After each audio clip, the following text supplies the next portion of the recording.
बरेली में बॉलीवुड अभिनेत्री दिशा पाटनी के घर हुई फायरिंग के खुलासा करते हुए पुलिस ने बड़ी कार्रवाई की है। वारदात को अंजाम देने वाले 4 शूटरों को 10 सितंबर को सुबह बरेली पहुंचे और 2 अलग अलग होटलों में ठहरे। 11 सितंबर को सुबह सिविल लाइंस स्थित दिशा पाटनी के घर पर बाइक सवार बदमाशों ने ताबड़तोड़ गोलियां बरसाईं, जिसकी जिम्मेदारी गोल्डी ब्राड गैंग ने ली। खातवा दे रही बदमाशों ने एक दिन पहले भी फायरिंग की थी। जब कोई प्रतिक्रिया नहीं मिली, फिर अगले दिन फिर फायरिंग की गई। जांच में सामने आया कि शूटर रविंदर पुराने रोडवेज के पास प्रीत होटल में कमरा नंबर 9 में ठहरा। कर्मचारी के मुताबिक उसने किसी कमरे में आने नहीं दिया। 11 सितंबर को सुबह 4 बजे होटल छोड़कर चला गया। उसका सीसीटीवी फुटेज भी अब सामने आ चुका है। वहीं नुकुल, विजय और अरुण नाम के 3 shooter station road Hind guest house में कमरा नंबर 111 में रुके थे। अगले दिन तड़के वह वहां से निकल गए। आपको बता दें, इस बीच पुलिस ने बुधवार शाम गाजियाबाद के टॉनिक सेंटर में एनकाउंटर कर 2 शूटरों को ढेर कर दिया। यूपी एसटीएफ और दिल्ली पुलिस की स्पेशल सेल ने मुठभेड़ के दौरान अरुण और रविंद्र ने आधुनिक हथियारों से फायरिंग की, लेकिन जवाबी कार्रवाई में दोनों मारे गए। वहीं नकुल और विजय अभी भी फरार हैं। उनकी तलाश में पुलिस की कई टीमें लगी हुई हैं, दबिश दे रही हैं। आपको बताते हैं, घटना के बाद अभिनेत्री दिशा पाटनी के पिता ने मुख्यमंत्री योगी आदित्यनाथ और पुलिस का आभार जताया। उन्होंने कहा कि सरकार की सख्ती और तुरंत कार्रवाई से परिवार में सुरक्षा का पूरा भरोसा मिला। हालांकि इनकाउंटर के कुछ ही घंटों बाद गैंगस्टर गोल्डी बरार का गुर्गा रोहित गोदारा फिर से सक्रिय हो गया। उसकी फेसबुक आईडी से एक पोस्ट किया गया, जिसमें एनकाउंटर में मारे गए शूटरों को शहीद बताया गया। पोस्ट में पुलिस और सुरक्षा एजेंसियों पर निशाना साधते हुए लिखा गया कि ये एनकाउंटर नहीं बल्कि सनातन धर्म की हार है। साथ ही ये चेतावनी दी गई कि वह अपने शूटरों की मौत का बदला ले सकता है। कौन रुका था, कब रुका था, किस कमरे में? रविंदर नाम का एक लड़का रुका था 9 नंबर में। अच्छा, कब आया था 10 तारीख को आया था 9:55। अच्छा, फिर कब तक रुका? अगले मॉर्निंग 11 तक रुका। अच्छा जी 11 तारीख तक। जी जी। तो इससे मिलने जुलने आते थे? नहीं, कोई भी नहीं आया। वो खुद बार बार नीचे उतर के जाता था, सिगरेट लेके आया, टॉवल मांगी, टॉवल दिलवा दी। मैं तो रिसेप्शन पे ही रहता हूँ। अच्छा जी। उससे कोई मिलने नहीं आया? नहीं, कोई नहीं। कम से कम 30-40 बार आ गई होगी पुलिस। पूरी मदद करी हमने पुलिस की, ऐसा नहीं।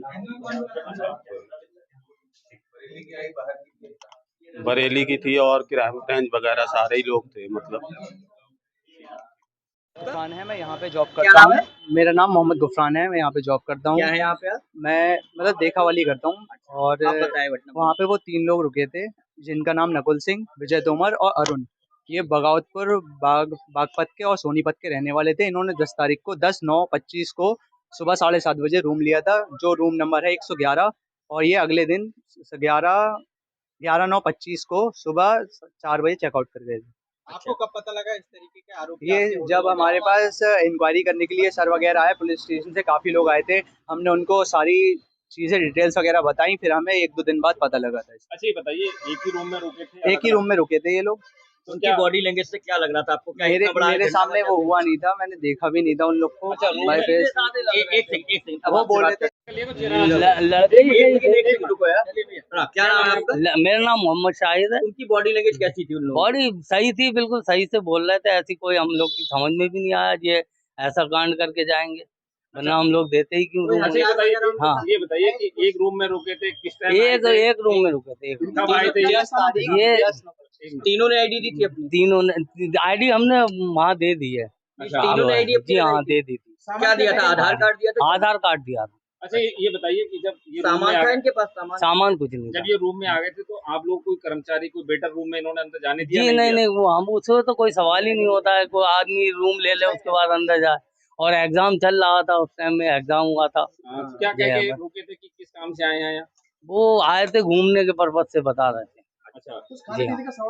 कुछ नहीं, कोई चीज नहीं मंगाई हम लोग किसी से, स्टाफ से कोई बात, कुछ भी नहीं, कोई बात नहीं। खुद ले लेते थे या वो रुके कितनी देर थे, ये समझ लीजिए। वो उस टाइम पे आए थे और सुबह निकल गए थे।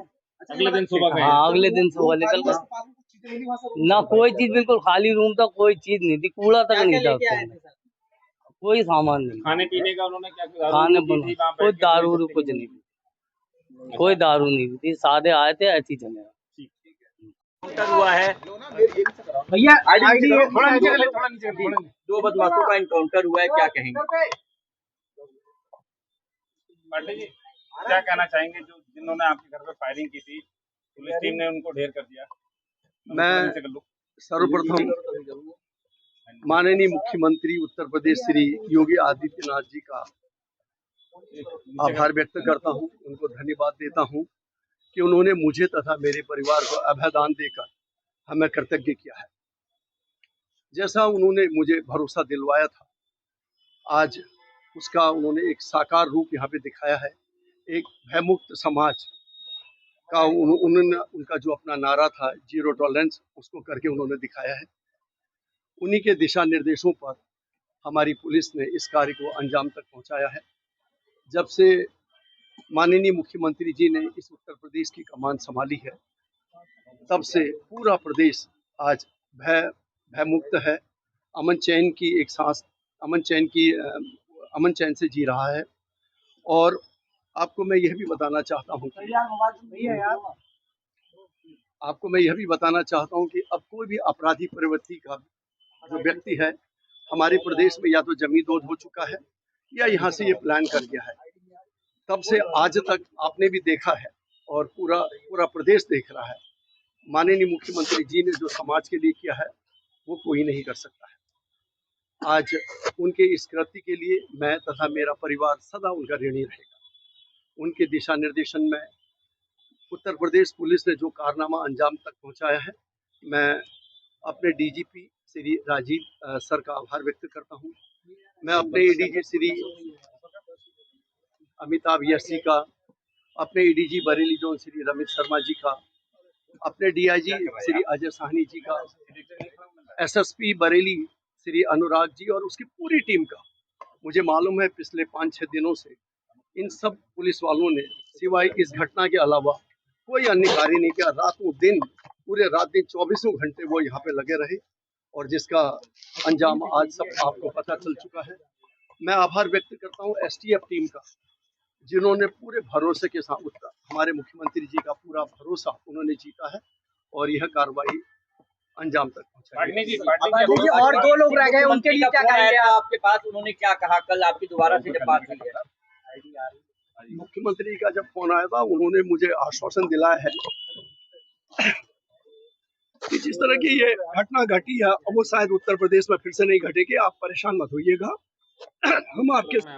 मयंक दुबे है, मैं एज ए IT एक्सपर्ट यहाँ बरेली स्मार्ट सिटी में हूँ। जो सारे कैमरों का ये संचालन हम देख रहे हैं, तो जो भी पॉइंट हमें मिले कि कितने कैमरे हमारे 1320 कैमरे। ये बताइए कि जब ये घटना हुई कहाँ से स्टार्टिंग की और कितने कैमरों को आप लोगों ने तलाश किया, कितनी जगह इन आरोपियों की विजुअल मिले और शहर में कब आई थी? शहर में ये करीब इनका डेट क्या था? 10 तारीख में घुसे, जिसमें हमारा ओल्ड बस स्टैंड पे इनको आइडेंटिफाई किया गया, वहाँ से नोवेल्टी पे इनका मूवमेंट और स्पॉट वाली जगह पे ओवर 1400 से 1500 कैमरे जो शहर के चारों तरफ लगे हुए हैं ICCC प्रोजेक्ट के। हर एक कैमरों को निगरानी के साथ SP ट्रैफिक के सर के सहयोग में, उनके दिशा निर्देश में ये सारी चीज़ें देखी गई और पूरा पुलिस प्रशासन और इस चीज़ में हमारी ICCC की टीम 20 मतलब कहा जाए कि जिस दिन से वारदात हुई है उस दिन तक 24/7 सिर्फ हर एक पॉइंट की निगरानी ही की गई कि कहीं भी कोई कड़ी ना छूट जाए, जिसकी वजह से ये आरोपी बच के जा सके। कैमरे लगे हुए हैं? ये टोटल सर्विलांस के हमारे ICCC प्रोजेक्ट के 1320 कैमरे लगे हुए हैं, जिसमें ये प्रमुख झुमका और नोवेल्टी, ओल्ड बस स्टैंड और चोपला, जहाँ सिकलापुर जंक्शन, तो हर एक पॉइंट की हमने कड़ी बनाई कि कहाँ से ये चालू हुए, कहाँ पे ये हम स्पॉट हो सकते हैं। तो हर एक कैमरे से हर एक कड़ी मिलती गई और इस केस को आगे बढ़ाने में पुलिस के सहयोग से कितना टाइम लगा होगा आपकी टीम को पूरा डाटा निकालने में?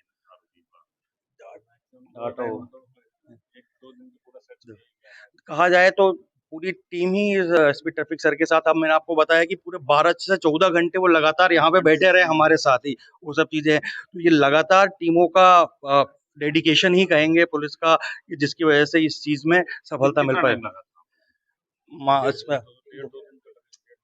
1.5 दिन लगे उसको पूरा आप मान के चले। हर एक कहीं किसी कैमरे में किसी टाइम पे कुछ कड़ी मिलती, किसी कैमरे में कुछ कड़ी, तो यही एक ओवरऑल देखा जाए तो 1 से 1.5 दिन में कुछ कड़ियां मिलती गई, जिसपे पुलिस टीम आगे काम कर रहा है।